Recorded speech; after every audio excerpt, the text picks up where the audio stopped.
I hail from a very small town in MP, and I always knew that I had to dodge the teacher's bullet. I really feel that the change from just being press release disseminators to change makers is the way to go. When there is no brand related to it, how come the creators are so creative and they come up with amazing concepts and, each content post is reaching 2 million? If you have a niche and you ensure that you engage with your community with what they want to listen, you are landed. Because if you're talking to too many people, you're talking to no one. Correct. Before I start any campaign, I map my objectives very clearly. And I tell the team that you need to ensure that with this idea, however creative it is, what are the 3 objectives that you're going to achieve? And then you map your return on objectives. That's when you build a safety net for your brand, right? What is the reason for you to do digital PR? At the end of it, in this reputation game, you want to build a safety net.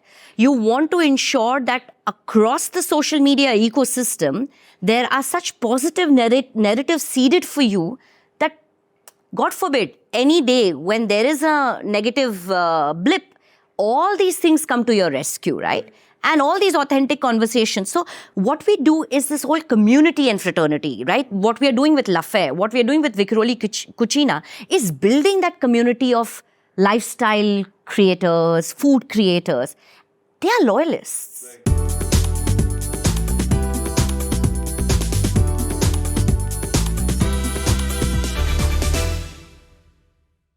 Hello and welcome to CommsCast by Mediabrief. My name is Chennakeshav Shenoy, also called CK, and I'm from Adfactors PR Group. Today we have a very wonderful conversation with a old friend, colleague, and now client as well. And we go back a long ways. Michelle Francis, Associate Vice President, Brand and Communication at Godrej Industries Group. And we'll have a conversation and just speak to her about a whole bunch of things, and I hope you guys enjoy it. Hello, Michelle. Hi, CK. Thank you very much for getting me out here. Yeah, I'm so glad you agreed to be the first person on this podcast. When I was asked that we should do this podcast and get somebody who, though the up and coming and even the existing professionals could learn a lot from, I was thinking about, particularly in the moment right now, on the professionals who have transitioned from just doing the original PR that we started off doing. We worked together many years ago now, and to becoming and doing a lot more on the new world of digital. But I want to just begin with just how has been the journey now. It's been a decade and a half, more than that actually. What has changed? What's good? What's bad? What are the things that you can just give us a sense of? Thank you. It's a pleasure being here. It's been an amazing journey. I wouldn't say my journey is inspirational, but very exciting for sure. So I hail from a very small town in MP, and I always knew that I had to dodge the teacher's bullet. Kuch nahi to teacher ban jao. So I said, nikalna padega yahan se. You need to move out from the city as soon as possible. And I was a national level debater. I always knew that public speaking is something that I would want to do. And that's how I moved from a small city, from the lap of luxury to Mumbai. And that was my journey from Bhaiya Gaadi Leke Aana to Agla Station Malad, Pune Station Malad. And it was traumatic for the first few days, but I knew that it's going to be a roller coaster ride. Either I make it or break it, and there's no turning back. So that's where I started my journey, and that's where we met at Perfect Relations, and it was an amazing time. The evolution has been great. I always like to joke and say my life has been from column centimeters to click-through ratios. And that journey has been very, very exciting for me. I really appreciate, in fact, the way the industry and the fraternity has embraced this change. And that gives me immense pleasure and confidence about this whole change that is happening, right? So you see the way the services are changing, what we used to do 10 years ago to what we are offering right now, a complete integrated comms solution plan to our clients, upping the digital competencies, talking ESG, performance-based marketing, that was not what we would speak. There was a time where we were controlling narratives, right? Now we have got the opportunity to be a part of the conversation, to say what we want, right? In this two-way digital economy. We used to rely so much on media outlets, on journalists. And now it's the phase of being a publisher, having your own media properties. It's not about that one journalist who you need to run around, right? You can say what you want to say. And every time I used to sit with marketeers and we used to have this conversation with our marketing teams, I used to see the way they would share numbers and they could always say, what is the ROI out of this? And I used to keep looking at my peers and say, it's a good story, yaar. For us, it's a good story. It's an Economic Times headline, front page story. The journey has changed from a good story to what is the reach of that good story? What is the share of voice of that good story? How am I comparing as compared to my competition? This whole data analytics has changed the game for us. And I think that's the master stroke. And the way we are all changing, the way we are all learning, it's a lot of unlearning and learning on the way. And I think we are doing a brilliant job. I really feel that the change from just being press release disseminators to change makers is the way to go. And it's here to stay. Well, very interesting, Michelle. So I tell you, one thing that struck me when you said that, I think particularly the point about it's a good story.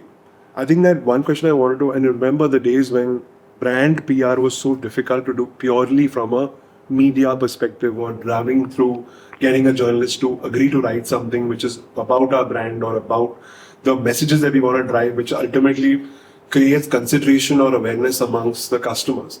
But as PR professionals, we were always attuned to say, "Isme story kya hai? What is the story here that makes it exciting?" Add to the fact that it had to make sense for the customer ultimately to want to read about it in a way, because they had to write about it. Correct. So that made us, I believe we had an edge because of that. At the same time, we had a challenge that we couldn't buy space because that was advertising's domain. Yeah. My question actually, I'm thinking about this, is that somewhere because of this merger, because one is data, to know that what exactly we have to get in terms of reach, ROI, but also the storytelling training, so to speak, was already there. How is that married in the current way of doing? Yeah, CK, I completely agree. It's not working in silos, right? They're working hand in hand, and that perfect balance is very important. While you have the rigidity of traditional PR, you also have to embrace the flexibility of digital, right? And I always say that traditional was a very linear approach. Press release dalo, wait, weave your story, see how the story is going to come, headline kya hai. You need to package your story to sell your story. Digitally, it's the same thing. If you don't have a very compelling narrative, and if it's not trend worthy, attention span, cognitive ad blocker, you'll scroll through it in a second. You need to share a compelling story. So the storytelling remains same, whether it's traditional or digital, but you are more agile. You're more real time. You're more on the go. You make plans, you make strategies. This whole dependency on what's going to happen, kal kya aayega, is now more real time. So in that point, so previously, because we were so dependent on the outcome is not in our hands, like you're saying, that we whatever kya aayega kal nahi malum, to the point of saying that we know the product at least, and we'll have to figure out how it's been taken by the customer or the online audience. My question is that from the marketing client, the CMO, the sales team, how are they perceiving this team differently as they were before, when it was pure play media and just media outputs? Has that relationship changed? Has that expectation changed from the business side? There's a long way to go. Okay. I would personally say this change is something that you have to drive. At least in the organization where I work, I have seen that change happen. Right.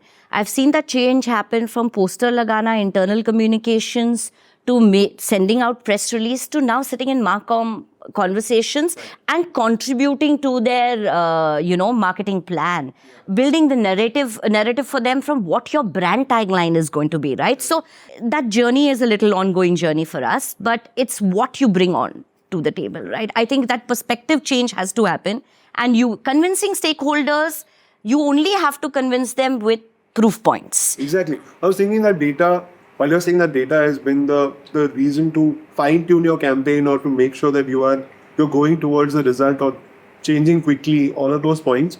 But my question came to a point of that, while some companies have embraced digital PR very well, like Godrej has, but for example, other companies, isn't data enough to convince that stakeholder? Or is it still a ways away? Maybe they are still stuck in the advertising and the performance marketing realm of things. Is just a question. Data is enough, but I think at the back of their head, they also question the factor on credibility. Okay. So I always say it's that battle between authenticity versus perfect, right? So we all know, and we keep harping on it, that your content needs to be authentic. Your content needs to look organic. You need to build that credibility online. Speak what your brand stands for, right? It's 90% of what your brand is actually and 10% of the packaging, right? So you have to speak what your brand stands for. But that's where you get that perfect lens. Because when a marketeer, and I always struggle with this, when a marketeer is giving a television commercial brief to an advertising agency, मेरा brand ऐसा दिखना चाहिए, वो ऐसा soap से ना आएगी, ऐसा पैक शॉट आएगा, एंड फ्रेम ऐसा आएगा विद खूबसूरती का निखार. This is not what can happen on digital, right? There will be a mind block the moment you do that. But I want my brand logo to be this way. I want my message to be this way. I want the content creator to eat the chips this way. Now, when you see leading brands doing digital content, they are taking the A-list content creators where they're paying through their nose. Correct. But 10 of them are creating the same content pieces with the same brand guideline. I agree, it's authentic. I'm enjoying that packet of chips. It's amazing. No one can eat just one. But because of perfection guidelines given, the frame will be this, the logo will be this, on my timeline, I know it's branded content. It's a switch off for me. The same content piece with the 10 creators could be very, very creatively done in a very authentic way. Look at the kind of content creators create, which is brand agnostic. You'll be amazed when they do travel content, when they're doing kids content, when they're doing content on luxury fashion, when there is no brand related to it. How come the creators are so creative and they come up with amazing concepts, and each content post is reaching 2 million? So when you put them into into a box, it becomes a challenge, and then the content is also not. That's the battle between authentic and perfect. You don't need to be perfect every time. Sometimes imperfection is also good to be. Absolutely. Yes. If you need it to be credible and authentic, sometimes you should leave all that perfection of how the logo, how the placement, how this, how that should be. Just leave it to the creativity and what works on the content creator's page. That makes sense. So that is also such an interesting point, because even when so many people, when I have spoken to, whether it is, and you've spoken, I'm sure, but the younger guys who come into the industry, some of the reasons are, why did you join PR or communications at all? The first thing is, I'm very creative by nature.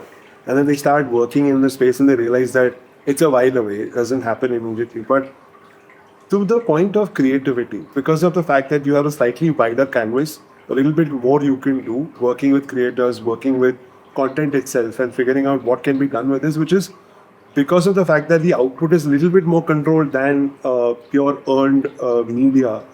How has that been? Creativity, has it satisfied you more and the work that you've done than previously, when it used to be very controlled about what we could do?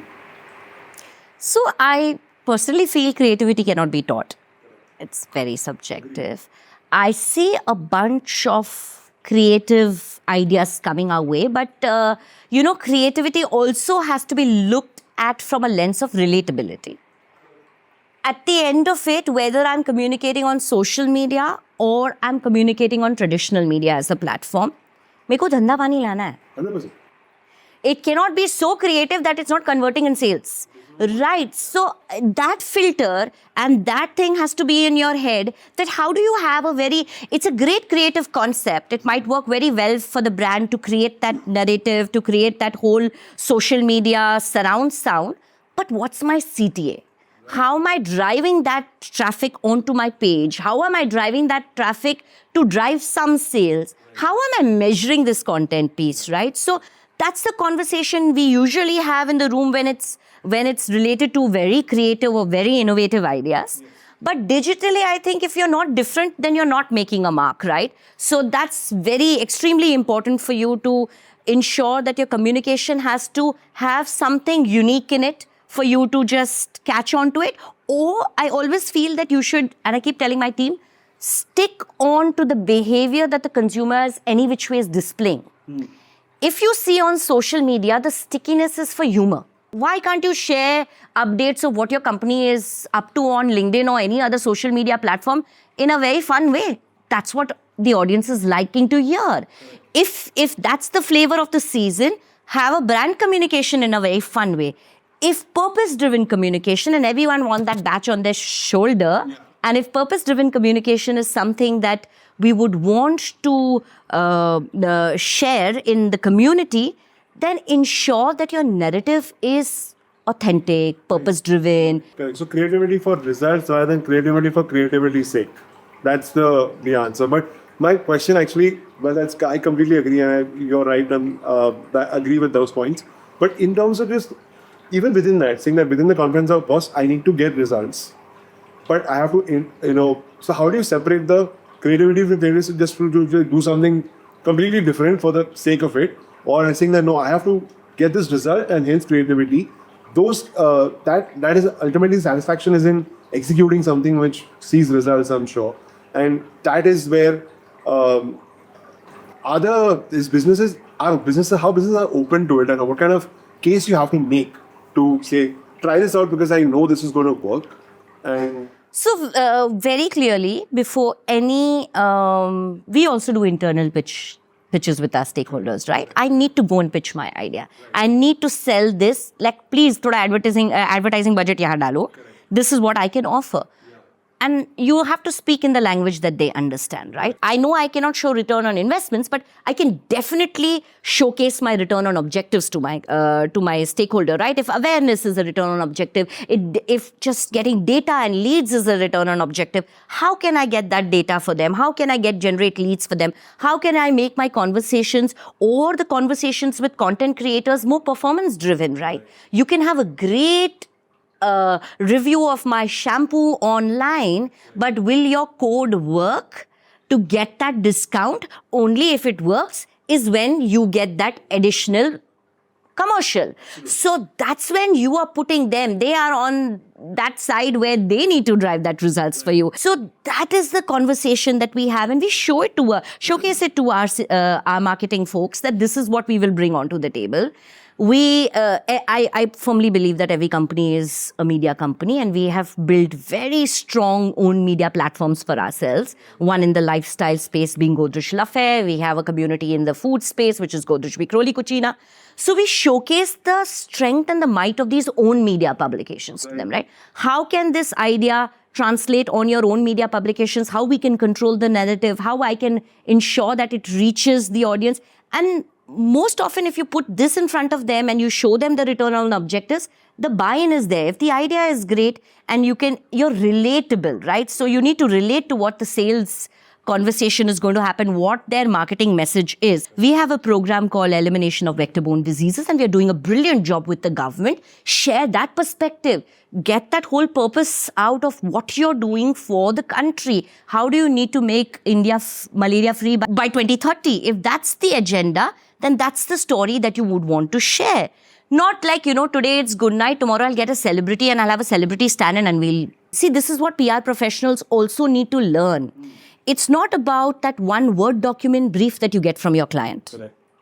It's about how you embed yourself in that brief. So on this point, I love the work on Good Night, particularly because of the moving away from just talking about the product, but the need for it, the problem and hence the solution. Solution, yeah. The whole structure. Yeah. So that I wanted to bring it up, by the way. But the the other thing I wanted to also say was this, when you mentioned about publishing and owning properties. Because, by the way, I went to Lafayette, and I was at Lafayette, and I was blown away by the kind of the event and the IP itself, and it's been a years of journey to get to this place, of course. But I wanted to say that apart from the effort that goes into almost bringing brands, bringing everyone together onto that one platform, the creation of IP is everyone's desire. And what I mean to say is that every PR professional now, worth their salt, is thinking and communicate with their clients saying, make an IP. I wanted to ask you, you've seen this IP from day zero, maybe minus, I'm sure, but to now, how would you say your own satisfaction on building it, and what is the future for something like that, and how do you think on that? Yeah, so when we thought about this idea, I always knew that you have to have someone who could back it for you, right? So it's for the first 3 years, it's just going to be a platform that is going to take a lot of effort as well as a lot of commercial involvements from the organization point of view, right? So we knew that, we were prepared for that we need to build it slowly. Now it's finally taking shape, and to an extent we are monetizing the platform. And that journey has not been easy. No IPs are built in a day. You need to first figure out why you're creating the IP. And I realized this after we had a food IP called Vikroli Cucina. And we got the entire chef community on board. You had your food chroniclers, authors. Right? That's when I realized that, listen, the audience wants to listen to what story you want to share, but you have to create a niche for yourself. And I'm very, very firm about this. Ki if you have a niche and you ensure that you engage with your community with what they want to listen, you are landed. Because if you're talking to too many people, you're talking to no one. Correct. If you're having a lifestyle property, stand by what you're saying. If it's food, fashion, travel, health and wellness, and it is attainable premium, it's about a platform where I have the trust and legacy to share. I might not be the most luxurious skincare product. I don't have the most luxurious skincare product, but I do have trust and legacy and authenticity, credibility that Godrej has to offer. You're a great brand, a new age brand. You cater to the younger generation. You come on board, we share this platform together, and you see synergies. So when we have the right messaging and we know exactly what we want to talk, IPs fall when they're all over the place. And when every year you're trying to innovate, you can learn from what your last year was, and you can ensure that, you don't repeat those mistakes. Like, for example, we had workshops the first half, and then we would have like a nice fun evening. We realized that people who wanted to come for L'Affaire, sitting from 10:30 in the morning to 8:30, 10:30 in the night is a nightmare for them. And too many things was not working. So what we did was, then we did this virtual workshops. We said throughout the year, we'll have pop-ups if you really want to have meaningful conversations, and keep this as a fun evening. So just to summarize, I would say create IPs, but don't keep changing what your position is. Have your niche and stick to your niche. That is what will drive results. I think the other part I wanted to ask you on that is that, and very quickly on it's been a lot of time. So you've given it time. It's not like happened in, like you said, first 3 years. Now it's finally taking a shape where you can monetize it. The brands other external brands are seeing the value and coming in. So what I wanted to just go deeper on this is that you already knew from the beginning that it's not going to happen in a day. Yeah. But typically, you would say 5 or 6 years for an IP to easily take a shape where industry record. By the way, I want to mention is that because we also were supporting on L'Affaire in some fashion, I wanted to ask, and I found out the amount of people already knowing L'Affaire before the event happened. And now the event was a huge success. So I think it's only going to go big from here. Because you work with a lot of creators, you do a lot of time on how to leverage the creators' channels and the way they can put out stuff. I wanted to ask you, do you see a place in evolution of this creator ecosystem that ultimately they will want to do storytelling and because of just the fact that they make good content rather than the current structure of where they will want to take some monetary consideration for a creation of a content around a band or something like that. Do you see it evolving somewhere in the future into that? Yeah, it's a mixed bag. Okay. So you'll have a set of people who are only for monetary engagements. And then you have a set of people who are loyalists, who we like to engage with. Because that's when you build a safety net for your brand, right? What is the reason for you to do digital PR? At the end of it, in this reputation game, you want to build a safety net. You want to ensure that across the social media ecosystem, there are such positive narratives seeded for you that, God forbid, any day when there is a negative blip, all these things come to your rescue, right? And all these authentic conversations. So what we do is this whole community and fraternity, right? What we are doing with Lafay, what we are doing with Vikroli Cucina is building that community of lifestyle creators, food creators. They are loyalists. Right. They know the product even more than what you know the product. At times, and they spend time, and we tend to just have that.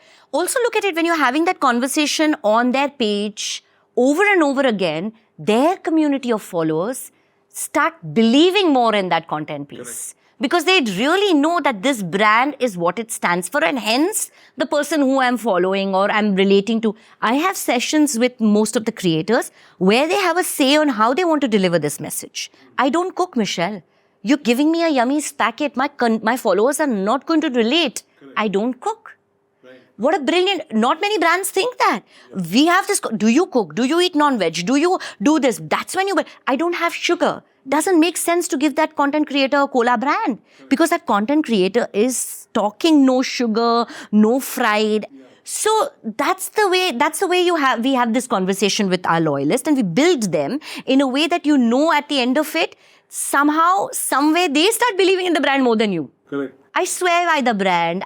Organic conversations, having a bath with a synthol. Let's go back to our Indian products. Waking up with a synthol fresh bath is something that I want. I've not paid Rian George to do this.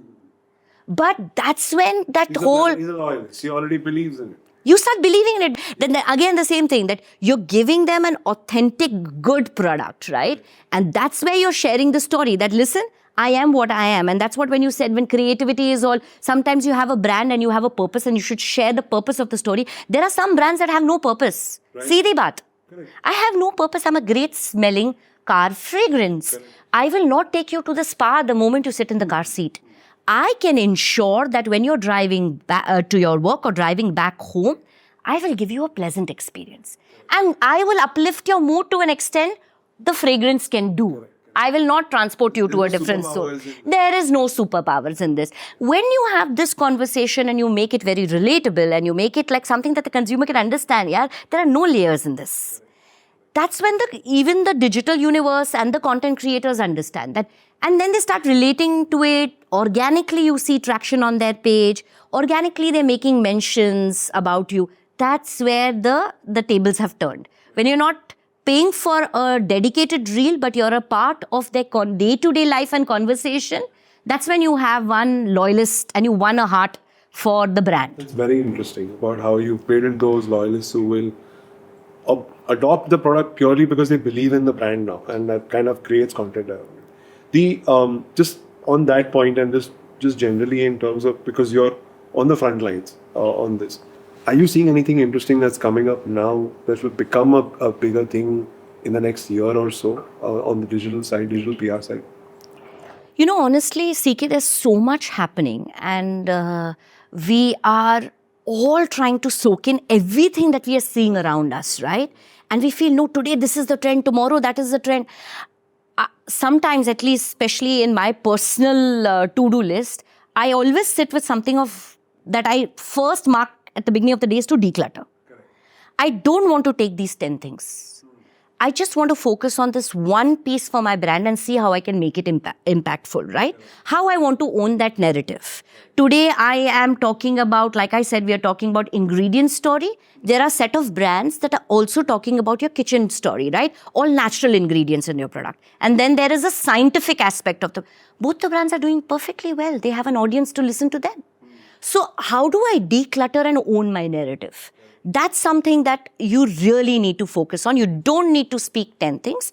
Just pick up one and see how. Then you figure out platforms, you figure out tools, reel karna hai, dance karna hai, creator lena, whatever you want to do. That's an outcome. But what you want to say is something that you need to do. Then what goes around comes around. Is something that I really, now I'm realizing. With this whole digital space, that human connect tends to go missing. And I have seen, whatever said and done, we are somehow going back to that physical, one-on-one, face to the name kind of a space, right? I saw a very powerful campaign where a brand is doing door-to-door. When we used to speak door-to-door, but it's working. Right. It's working, and the brand team was showing results on door-to-door engagements. And I was like, oh my God, like, so you have a team of people who are going door-to-door selling products? They said, yes, because you're sitting out here, you're 1%. Yeah. What about that 90% who still wants touch feel experiential? They still want to feel on-ground events. They still want to feel the product before they take that purchase decision. So that humanizing your story, having that human connect is here to stay. And we need to ensure that we cannot let go of that in the whole, bubble of digitalization. It's very interesting. Important that you mention that, because when we go digital, we start thinking how much we can do remotely and how much we can just without interacting, or rather to reduce costs, I guess. That's one of the big things. But making it human and making it touch and feel is so critical. It's a great point. I just want to just ask this point, because you mentioned about how small town girl comes to a big city with dreams, and clearly you have achieved a lot. Just what would you say to perhaps so many other boys and girls who are coming into the big city with the similar dreams in today's day and age? What would be that thing that you think is now their journey? Because we started many years ago. Things have changed now. What do you think that anything that they can learn from your journey and apply to today's reality? So honestly, I feel agility, and when we have everything else, I think it can be taught.